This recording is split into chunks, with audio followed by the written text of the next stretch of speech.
Hello and welcome to the Warp Shelf. I'm Frank Duran. I'm Deshaun Vasquez. And today, two artists reach into the pile of games, Comics, movies, art in general, TV shows, anything that we can reach for and talk about that moves you that, you might think is worth taking with you. And today, we can change it from two artists to two Star Wars fans. No, I'm just kidding. But we're always artists first before Star Wars fans. But we love Star Wars on this show. We've done most Star Wars things we've covered on this show. We didn't cover Andor. We're very sorry about that. I feel really bad about that because that was actually kind of an unsung hero for these shows. Yes, and we didn't cover it. Maybe we'll still have to do that. I did watch it. It was actually a very pleasant surprise. Nice. So, but I do want to kind of talk about a pleasant surprise in this show. This is Tales of the Jedi, guys. This is a very small cartoon short story show, I would say.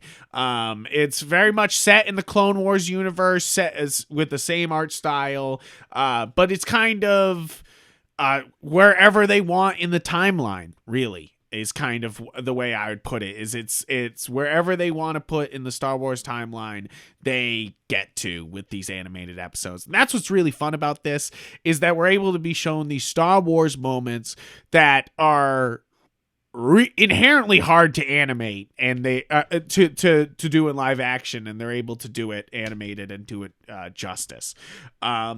I do think that there's some lesser episodes here, but overall, this is a very strong series. From something that I thought after Visions, I was like, okay, so they're just kind of doing kind of in continuity Visions now, is what I thought this was going to be. You can check out our Star Wars Visions episode. Yeah, and that's not what this is.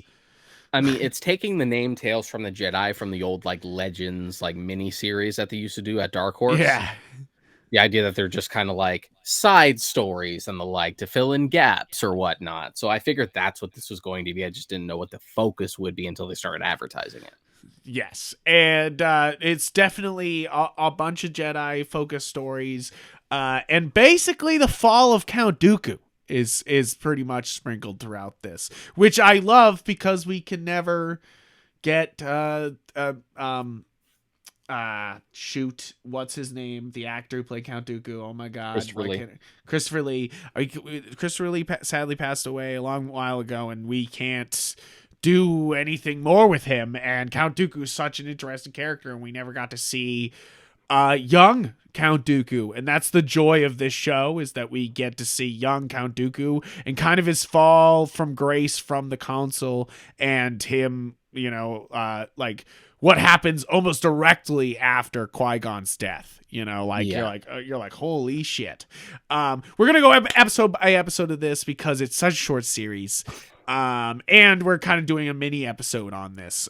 So it's just don't expect it as long. It's just like a mini episode as our last episode. So this will kind of be a fast moving one, but we want to get you deep on the Star Wars love and lore here. Because there is, I think, a lot of love going on in this show for something I thought was just going to be a throwaway show. Something to hold you off until Bad Batch came back. Yeah, or Mando. I thought that's what this was to be like, don't worry, Mando's still coming. Nope. This is one of the coolest fucking shit Disney has put out. I thought Visions was really cool because it was just kind of letting loose. This is kind of letting loose with a lot of dark Star Wars moments, and you're just like, oh, okay. All right, I'm in. You're like, all right. And you're like, that sounds good to me. But it starts off with a light one. And I think that's one of the things that's kind of unassuming with this show, is I think a lot of people may have seen the first episode and not gotten what the rest of the episodes were kind of gonna be about, and I think they did that on purpose to be like, hey, look, it's just, young Ahsoka ventures, and then they're like, yeah, the rest of it's gonna be Count Dooku murdering Jedi. Sorry. sorry about that. You're just like, oh shit. That's not good. Yeah, that is sort of an issue, is that I feel like the Dooku storyline is so engaging and so dark and just like so slow and methodical. Yep. And the Ahsoka stuff, I mean, it's fine as a respite, but I didn't really need it all that much. So we start off with the first episode, Life and Death. Now this feels like an extra episode of Clone Wars. This is where I was like, okay, we're just getting extra episodes of Clone Wars with this. And because it's just basically like Ahsoka's mom goes out to hunt and things go wrong, and then Ahsoka's able to show her power as a Jedi and kind of tame this gigantic bobcat saber-toothed tiger thing. and I really love that moment because I think it's really nice. I think this moment is perfect for a series like this, where you're like, it's not something that can fill a whole episode, but it can fill 17 minutes, you know, like that's for sure, you know, like, and I enjoyed it, but was it what the rest of the series is? No, I just was kind of like, oh, I'm getting more Clone Wars when I watched that first episode. I was like, cool. All right, nice. Like, yeah, and then 3 episodes later, you're like, are they about to murder Yaddle in cold fucking blood in front of my eyes, bro? You're like, I just watched a cute baby episode for the first episode, and then 3 episodes later, you're like, don't do this to me, homie. What the fuck? We're gonna have to explain where fucking Yaddle disappeared after Phantom Menace anyway. That was always the big question. It was always the big question. So, and I think so. Life and Death, the first episode, it's fine, but it's not. It's kind of not connected to the rest of what the fuck was going on, and you're kind of like, shit. Like you're kind of like, oh, okay. Yeah, I get the impetus to jump back and forth, but if you were going to do that, it just feels weird to have like the Ahsoka story, then Dooku, then Ahsoka again. Yeah, right. You're just like, oh, okay. As opposed to like maybe just even hand of like back and forth. There's an Ahsoka arc here, there's a Dooku arc here, and they're both running parallel. You just jump back and forth. Or if it was the idea that like it was something more than just Ahsoka and Dooku, like you have 3 things running. It was weirdly paced out the way they decided to run these episodes through. Yes, absolutely. And it's kind of one of those things where you're like, hey, I wouldn't say to skip the Ahsoka episodes, but you could probably just watch the Count Dooku episodes and be happy with this series. You know, like, I'm not saying to skip them.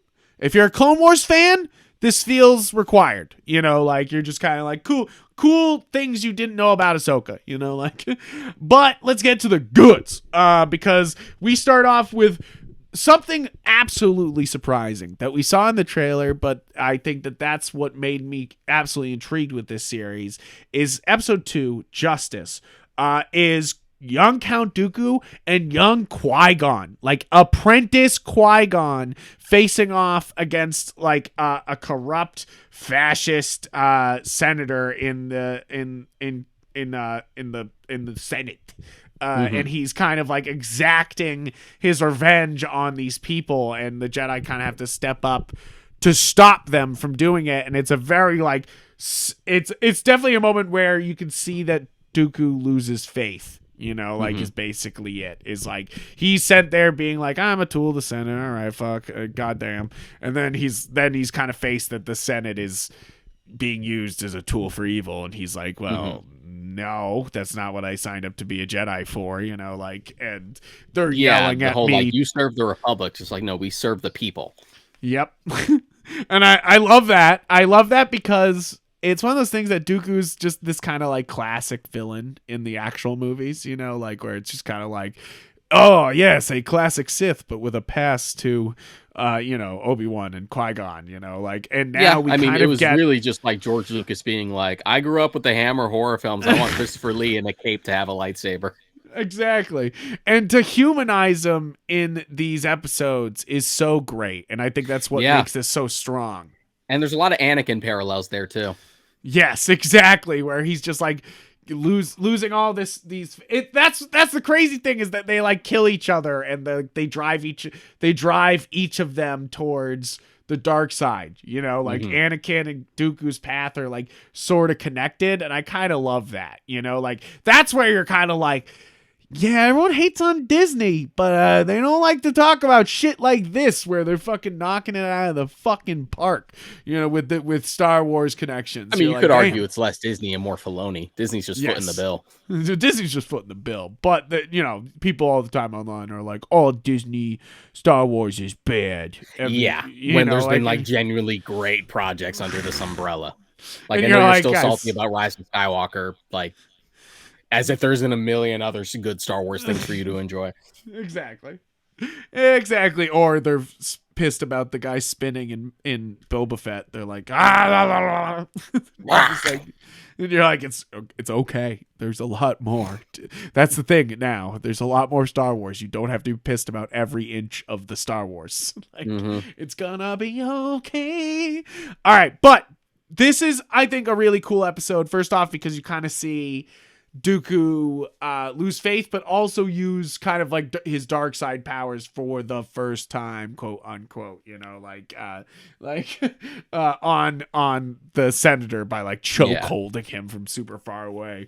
And I love Qui-Gon like trying his best here, you know, like is what I like here is this kind of like quiet Qui-Gon. I thought that was amazing. I was like, okay, that's real. That's like such a fun touch here. And I think that this is actually like a really great episode. And it's one of those things where you're like, oh, okay, that was a lot different than the last episode. You're like, oh, all right. Like that was violent and dark and had some intrigue. You're like, that was not what the last episode was. And it's one of those things that's what Clone Wars was also all the time, where they would be like, here's 2-3 episodes of droids slapsticking across for 2 episodes. And then they're like, but also here's 4 episodes of a very dark and disturbing war crime story. Sometimes and an you're episode like, is like, look, Jar Jar tripped and fell down. And then the next episode could be like, this is a 4-episode arc about a corrupt Jedi general forcing clones to kill each other. You're like, huh? Please, God. I think that, one of the best arcs of Clone Wars, by the way.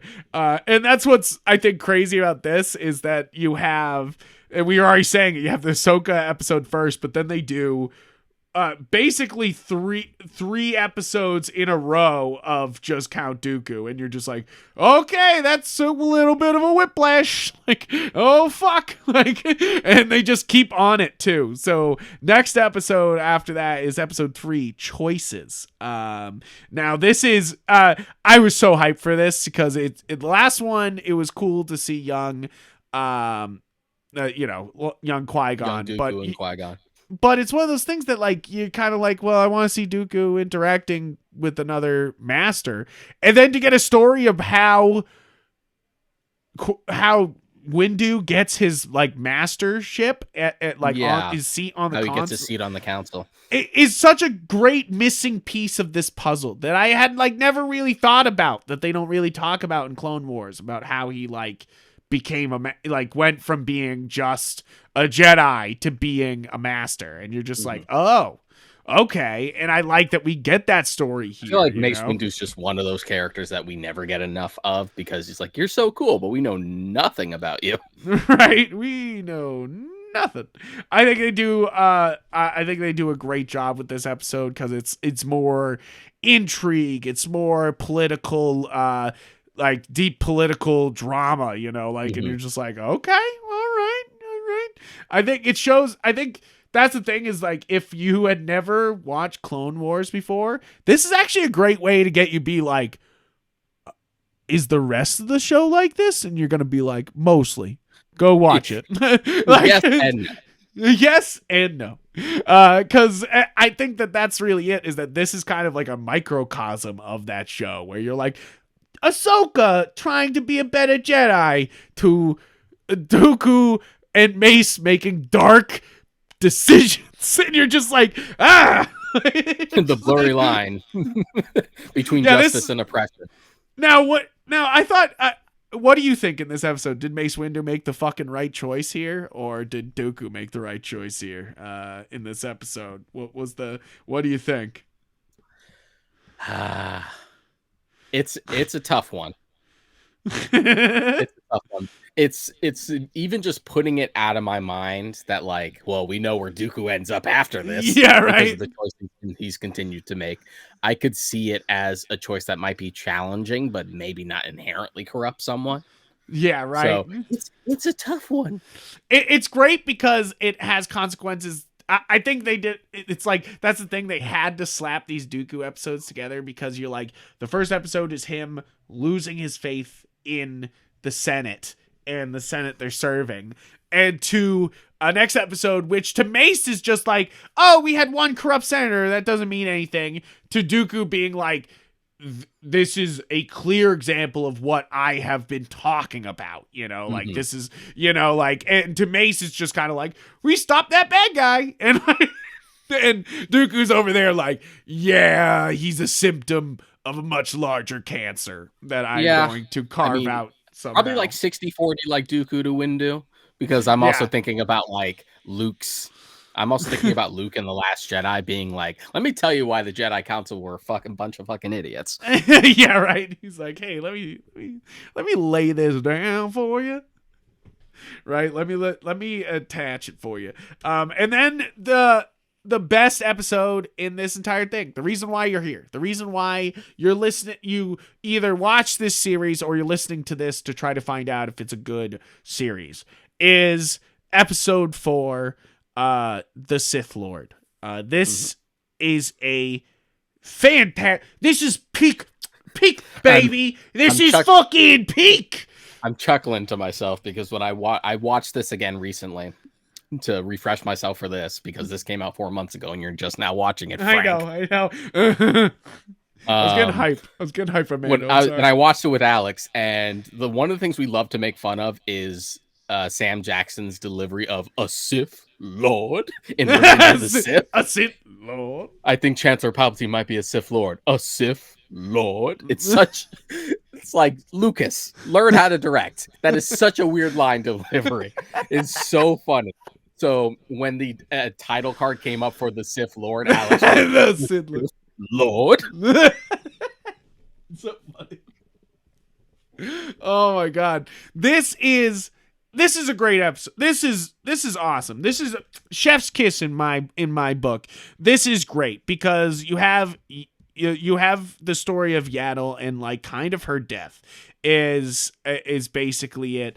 And first off, you get in the first episode that wasn't Liam Neeson voicing Qui-Gon, but in this episode with the Sith Lord, you get Liam Neeson voicing him, and you get Bryce Dallas Howard voicing Yaddle, and you're like, guys, you brought out the fucking big guns for this fucking episode. What the fuck is going on? Like, so this episode slaps so. It's good to fill that gap. Though. I know. I had to look up what happened to Yaddle in the old canon. Yes, what was the old canon? It is another case where like she did also die between episodes, like after Phantom Menace. In this case, it was she went on a mission with Anakin and Obi-Wan prior to Attack of the Clones, and she basically sacrificed herself to save a city. It was like this whole thing where like they were building a bioweapon and she absorbed it into herself and died in the process. Oh, yeah. Like, okay, heroic killing. That's so the thing way, here. They're trying to explain like where the hell she disappeared to after the Phantom Menace. We really need to give Yoda / Yaddle / Grogu's race a fucking name. I'm tired of this. I'm tired of this shit. I think that this is amazing stuff in 15 minutes. They're able to fit this really complex, dark story in these 15 minutes where Yaddle suspects that we start off with right after Phantom Menace. This is literally like Count Dooku is not going to Qui-Gon's funeral is basically the start of this, is being like, which also helps fill the gap as to why he wasn't there at the funeral in the Phantom Menace.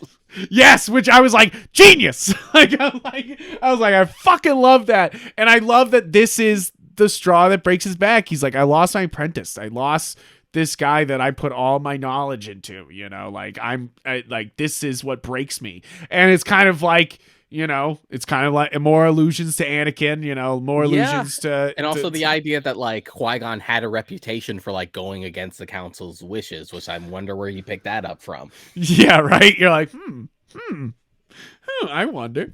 And there, and kind of Yaddle's kind of like, Yaddle, is like, oh, I suspect something's going on with Dooku because he's acting suspicious. Like, you see, they also in this episode, you get to see Dooku delete, Kamino from the archives. Which, first off, a scene I would never think I would ever see. It's one of those things where you're like, I didn't need to see this scene. I love that I am seeing this scene, like, cause it's always been a like, how do you fucking delete something from a library? And he literally just goes back to the servers and is just like, beep, beep, beep, beep, beep, beep, and gone. And he's like, peace, bitch. Like, yep. You're just like, but no one questions him because, that's just Jedi Master Dooku. Like, he's just in the archives. Don't worry about it. Exactly. I think that's great, though, because it's been one of those things that I know I've discussed with people before, being like, how the fuck did Dooku delete a planet out of a library? Like, that doesn't make any sense. But you forget that this is a space library, so space! It's a hard drive. Space library! I like that they implied just how vast it is, because that was just like one slot in a huge shelf of them. Right. I thought that was cool. It makes the universe feel bigger that way. Right, a lot bigger. And then so the thing about this is, like, it starts off with just being like, okay, so it's going to be a fight with Count Dooku, but then you realize that Darth Sidious is there, and anybody, if you've watched Clone Wars, anybody who's ever seen Darth Sidious does not live. Like, he is like, I make sure everybody who's not a Sith is dead after seeing me, it's like, you gotta like, keep that cannon clean. You gotta get that cannon squeaky clean. And that's exactly what happens here is and it's kind of a slow realization is like, you're kind of like, oh, they're going to explain Yaddle, like, but then you're kind of like, is this a brutal, like, locking in and murder of a Jedi master? Like, this is like, you're like, no, they're not gonna do that. And that's exactly, it like feels like a horror movie. It like feels like I kind of straight up. I kind of wish they explored like the fallout. I want to see the like Jedi's reacting to like what happened to Master Yaddle. Like, what did they do with the body? Like, did they find it later and just assume that she was killed, or did she just disappear and no one knew? They just knew how traumatizing it would be to end it on Count Dooku just opening his laser onto Yaddle's face. I was like, holy shit. Yeah, I thought that was so brutal. I thought crushing her with the gate was already going to be bad enough. And they were like, okay, that's sort of like, you don't see the squish, so it's fine. Right. But then she survives only to get cut down. You're like, oh, all right, shit. I know. I was like, fuck. It was one of those things where you're like, damn, that was brutal as shit. Like, they really like amped it up by being like, no, okay, you saw Yaddle's death. They're like, nope, no, you didn't. Here she comes.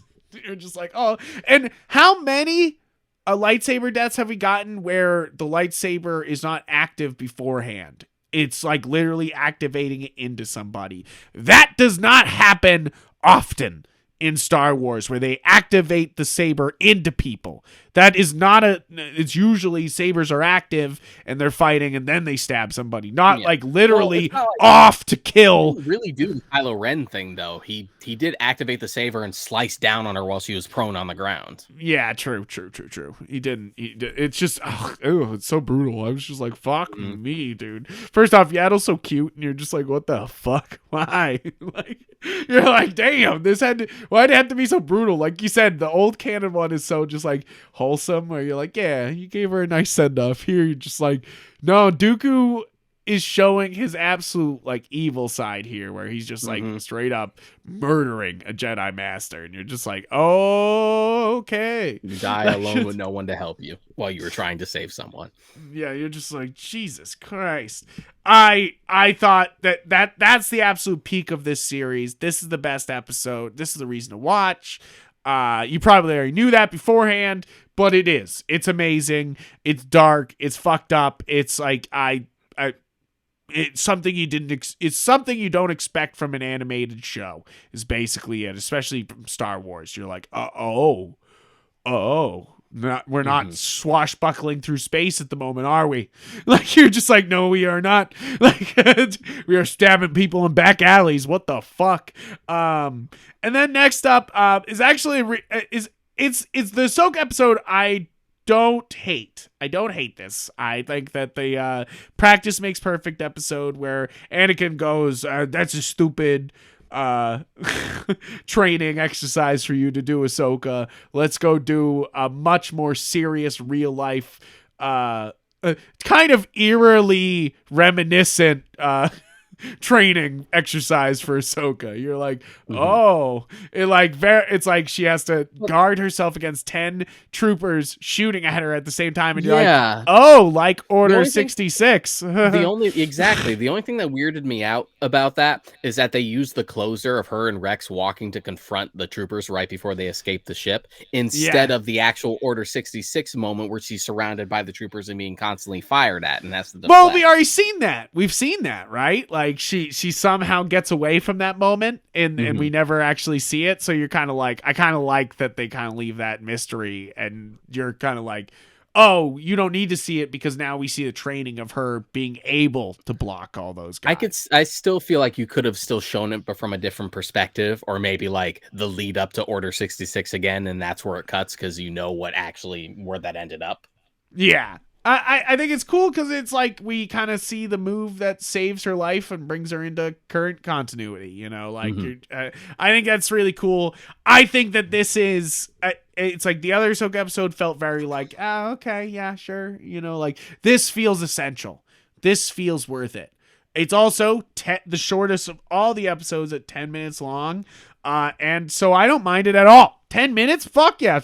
Give me a bunch of 10-minute episodes. Fuck. I mean, I've made it no secret that one of my biggest problems with Clone Wars is that when you get a bad episode, it can't just be a bad 21 episode. minutes. It's got to be like a fucking 4-episode arc of just mediocrity. You're like, fuck. So if you want to do something like this that's a little more simple and just keep it short, shit, I don't care. You don't need to stick to the 22-minute standard. And I really like this last episode. I don't think it's anything too special of an episode, but it is kind of showing some of what Ahsoka's life is after the fall of the Jedi and the rise of the Empire. You know, like we kind of never get to see that, so I feel like this is a fun thing. But again, we should have just slapped that Ahsoka episode in front of all these Ahsoka. They should have just been Ahsoka episodes, Count Dooku episodes. I don't know why we slapped these at the end. You know, like you're just kind of like, okay. And this is a really fun episode because it's basically Ahsoka versus an Inquisitor voiced by fucking Clancy fucking Brown. Fucking goated.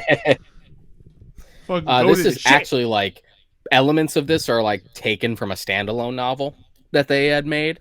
Back when Rebels was out, but Clone Wars hadn't come back with its final season yet. So it was meant to sort of bridge that gap.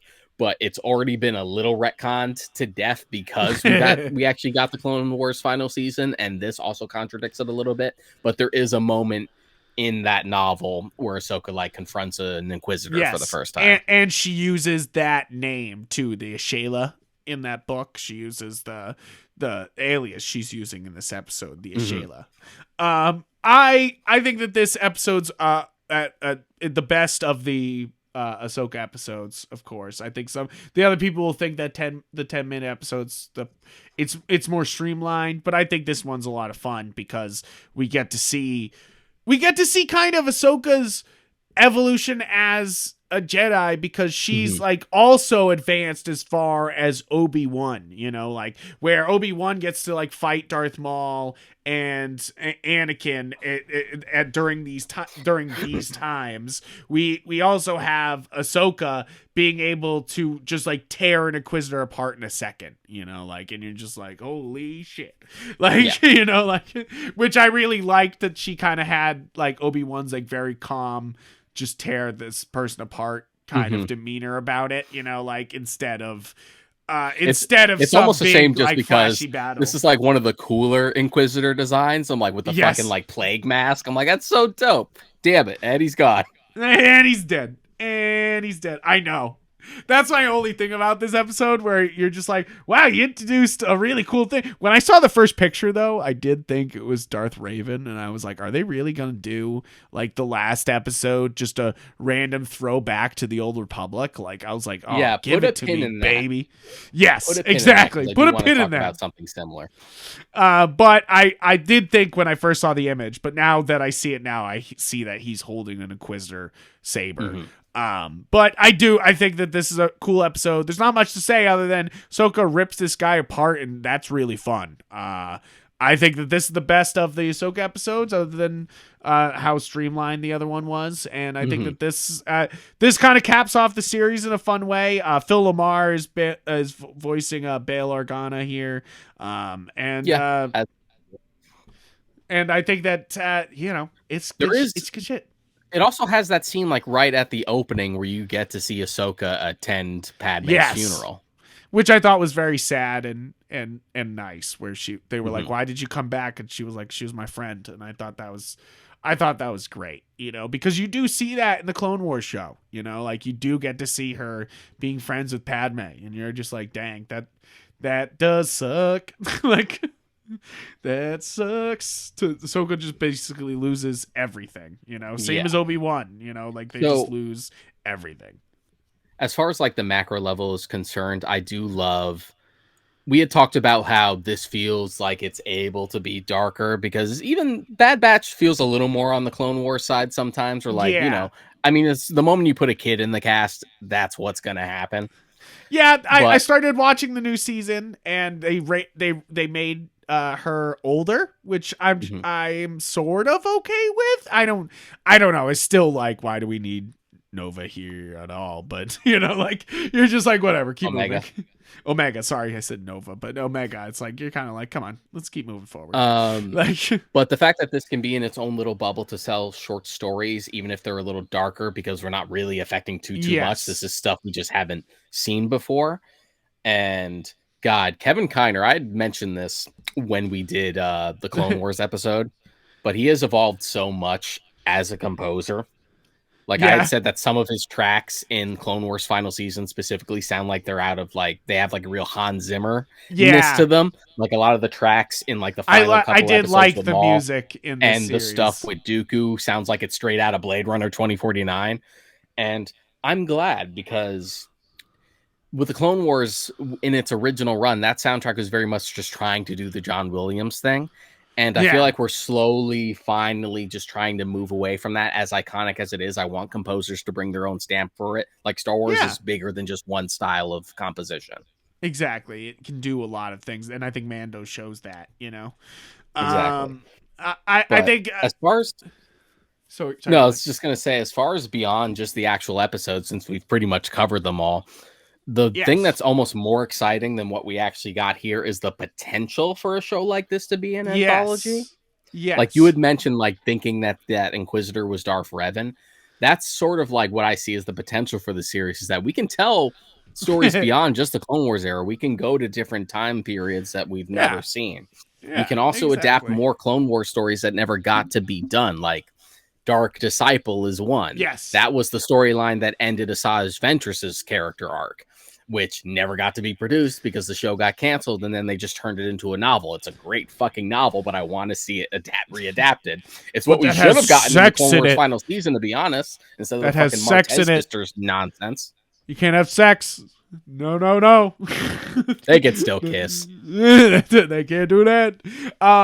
One little last trivia thing that I thought was a fun thing about this, other than young Dooku looking like young Christopher Lee, which I thought was a very nice touch. Yeah. They did a great job in casting Michael Richardson as young Qui-Gon Jinn, because that's literally the son of Liam Neeson.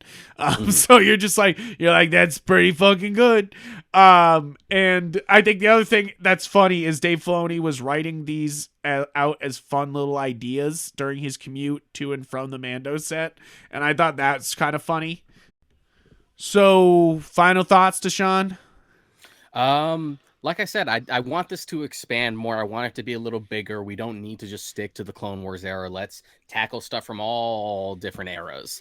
And let's use this as a springboard to adapt stories that we couldn't have time for. Like, I'm going to stick with it. I want a fucking Dark Disciple adaptation. It's so weird that Ventress just fucking disappears in Clone Wars, and we decided to spend time on shit like the Martez sisters instead of just doing that. Yep, that's the questionable decisions going on there. I want more of this. This is what I like. I like short Star Wars stories. I don't know why that scratches an itch for me, and I love it. Some damn Old Republic stuff. Old Republic, do New Republic. I don't give a shit. Lucas isn't around to stop you anymore, Filoni. Yeah, because like do what you want. Every single time Filoni would try to incorporate like KOTOR stuff into Clone Wars, Lucas would always be like, no. Just mad that they wrote a better prequel than he did. Exactly. He's like, what the fuck? What the shit? But I think that this is an exciting series. I think this is really cool couple episodes. I think the Ahsoka episodes are fine. They're not as frustrating as a Martez sisters or a Jar Jar arc is basically it. So I find this like overall really necessarily need it, but I get it. Like Ahsoka's the poster child. You could finish this show in an afternoon. I want to say it's like 2 hours long at most or something like that. So really quick watch. I say it's a kind of a great introduction to animated Star Wars if you haven't started it yet. And also it's a great cap to everyone who has watched all the animated Star Wars. You get to be like, okay, this is a great cap to all that stuff. I love Star Wars watch list appreciate into the universe has gotten so much more complicated. Yes, exactly. You're like, because I had talked about like getting another friend into it and being like watching Phantom Menace and Attack of the Clones, Clone Wars up until the final episode, then Revenge of the Sith, then the Clone Wars finale, which is honestly an awesome way to watch it. Yeah, but it's still just like it requires a lot more work. And now you'll have to slap in a couple episodes of Tales of the Jedi too, and you're like, wait, hold on, what the fuck? It's the same reason people are intimidated to get into comics. It's like, well, you got to read this arc, but there was a crossover event here, and there was like this fucking side issue. Just like, oh, you can read all Batman, but there's something important happened to Detective Comics over here. It was a crossover with Action Comics. It was a whole thing. It's exactly it. And I think that's what's going to happen now, where they're going to be like, oh, it's Ant-Man 4, and you haven't seen the other ones? Fuck you. It's like, what, the other Ant-Man movies? Like, no. All the movies. Yeah, all of Loki and everything else, and you're like, no, and you're like, too damn bad, bitch. You won't understand this plot at all. Fuck you. But basically, I think this is a lot of fun. I'm so excited for more. I love covering these Star Wars things, so we're gonna definitely try to do a Bad Batch season 2. We're gonna do a Mando season 3 episode, and then we have a lot of exciting things come up. Maybe we'll do Andor if I'm a good person and finish it. But I doubt it. But that's another one that's been so long that I'd have to rewatch it at this point. Yeah, yep. Sorry about that. So maybe moving forward, maybe we won't do an episode. I'll just watch it. We'll just keep moving forward. Probably just drag someone else. Like, who hasn't seen it? Come here. Come here. Give me an excuse to watch it so I can get someone else into it. But guys, thank you so much for joining us for these mini episodes. Thank you for supporting these two like kind of sci-fi mini episodes we got here. And don't worry, we're going to be back to our full length episodes coming up. There's stuff coming. Even beyond the Star Wars, you have shit like Creed 3's out in theaters. Creed 3. It's getting a lot of good praise. So I'm like, well, and we've done the other Creed movies, right? See it next weekend. So we did the other Creed movies, right? We did those as episodes. I think we did it in extension because we did a whole Rocky franchise episode. So I wouldn't be against doing a Creed 3 episode. So I'm totally for that. Yeah, we have a lot coming up. I don't think we'll be doing an Ant-Man one, even if we both see Ant-Man. I don't think we're gonna be doing an episode on it or anything. But I'm waiting for Disney Plus for that one. I'm not gonna fucking rush out to the theaters to see Ant-Man. not really After much not in a liking rush. Ant-Man 1 and 2, I'm kind of like, I'm not in a huge rush for it either, which would be a shame because I have seen every single MCU film in theaters when they actually put them in theaters, obviously. And I'm not exactly rushing to see Shazam either, and I'm a big Shazam fan, but that's the promotions have not really sold me on it yet, I just can't get over the fact that they had the balls to make original villains. I know, you're for like, no are you fucking shitting reason me? when he already has a rogues gallery and you tease the fucking Monster Society in the last one. The hell are Right? you making original villains for? I don't know. That's what concerned me about this, and that I they're think kind the of like general thing with- axing the DC universe that's as it the big is. thing for people is that like they feel like, well, why should I bother? It's just gonna fucking get erased anyway. Yeah, I feel like this should have been one of those things that maybe HBO played it up that it was going to be on HBO Max, and then released it like Disney Plus does, because it's not gonna. I don't know if it's gonna do so well at the box office, but we'll see. We'll see. We'll I mean, the fucking first see. Shazam barely like squeaked by. Yeah, I enough know. to like warrant a sequel. And now we're getting a sequel with made up villains. You're like, why? Why? There's so many Shazam villains. Shazam's one of the oldest superheroes of all time. There's so many fucking villains. Are you shitting me? Like, what the fuck? But anyway. Besides the points, there's a lot more episodes coming up, and we're very excited about it. And really, guys, thank you for supporting the show. Make sure that you activate the algorithm and do things down below, and make the algorithm do its thing, Feed the beast. And feed the beast. And make share with your friends if they're yes. If they're also geeks with something they need to listen to. If you want to see all the rest of our content, you can either subscribe here or you can check out galaxyofgeek.com, where all the episodes are in all their forms, in audio form or video form. If you want to watch our beautiful faces on YouTube, or if you're driving and you can't, you can listen on any podcast service. I mean, we're pretty much on everything, so you can pretty much check whatever you want. And if you want to check out our personal social medias on Instagram and Twitter, you can check me out as Yep Frank or Yep Gundam, and Mod Crike on my end. And basically, guys, thank you so much, and I appreciate you guys supporting us and listening in, and I hope you have a great day, and may the force be with you. We'll see you next time. Always.